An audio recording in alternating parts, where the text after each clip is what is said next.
السلام علیکم ورحمۃ اللہ وبرکاتہ۔ آپ سب سننے اور دیکھنے والوں کے لیے میری اللہ تعالیٰ سے دعا ہے کہ اللہ تعالیٰ آپ سب کو صحت، تندرستی والی، ایمان والی اور اسلام والی زندگی عطا فرمائے، اور آپ سب کی جائز جائز حاجات کی دعاؤں کو اللہ تعالیٰ قبول فرمائے۔ تو آج انشاءاللہ العزیز ہم بات کریں گے ایسے اسم اعظم کے بارے میں کہ جب ان کو پڑھا جائے تو دعا اللہ تعالیٰ قبول کرتے ہیں، جب ان کو پڑھ کے اللہ سے مانگا جائے تو اللہ وہ دیتا ہے، اور جب اللہ تعالیٰ سے دعا کی جائے تو اللہ تعالیٰ وہ قبول کرتا ہے۔ کوئی بھی حاجت ہو آپ کے دل میں،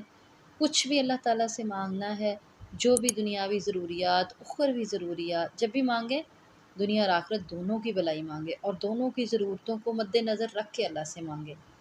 تو آپ نے کوئی دنیاوی ضرورت اللہ سے طلب کرنی ہے، اخروی ضرورت اللہ سے طلب کرنی ہے، اولاد چاہیے، گھر چاہیے، گاڑی چاہیے چونکہ وہ بھی ضرورت ہے، سواری چاہیے، جو بھی چاہیے، جتنی بھی آپ کی حاجات ہیں، جب بھی اللہ تعالیٰ سے طلب کریں تو اس اسم اعظم کو دعا میں ضرور پڑھیں، تو انشاءاللہ العزیز اللہ تعالیٰ دعا کو قبول کریں گے۔ اور دوسری بات یہ ہے کہ الحمدللہ ہم جب بھی بات کرتے ہیں تو دلیل کے ساتھ کرتے ہیں۔ یہ روایت جو ہم بیان کرنے جا رہے ہیں اور پڑھنے جا رہے ہیں، یہ ترمذی، ابو داؤد، نسائی اور ابن ماجہ کی روایت ہے۔ تو انس رضی اللہ تعالیٰ عنہ سے روایت ہے، کہتے ہیں کہ میں مسجد میں نبی کریم صلی اللہ علیہ وسلم کے پاس بیٹھا ہوا تھا۔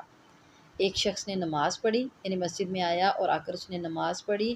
اور نماز پڑھ کے اس نے اللہ تعالیٰ سے یہ دعا کی۔ اب ان الفاظ اور ان اسم اعظم کے ساتھ اس نے اللہ تعالیٰ سے دعا کی،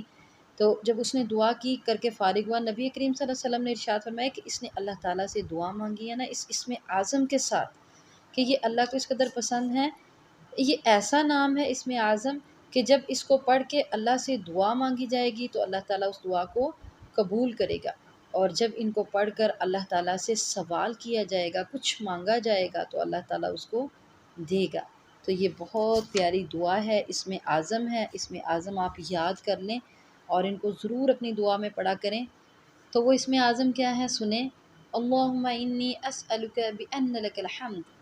اے میرے اللہ بے شک میں آپ سے سوال کرتی ہوں بأن لک الحمد، یہ کہ سب تعریفیں آپ کے لیے ہیں، لا الہ الا انت، نہیں کوئی معبود مگر تو ہی، الحنان المنان،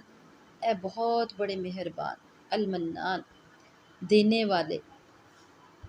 منان احسان کرنے والا، دینے والا، بدیع السماوات والارض آسمانوں اور زمین کو پیدا کرنے والا، یا ذا الجلال والاکرام،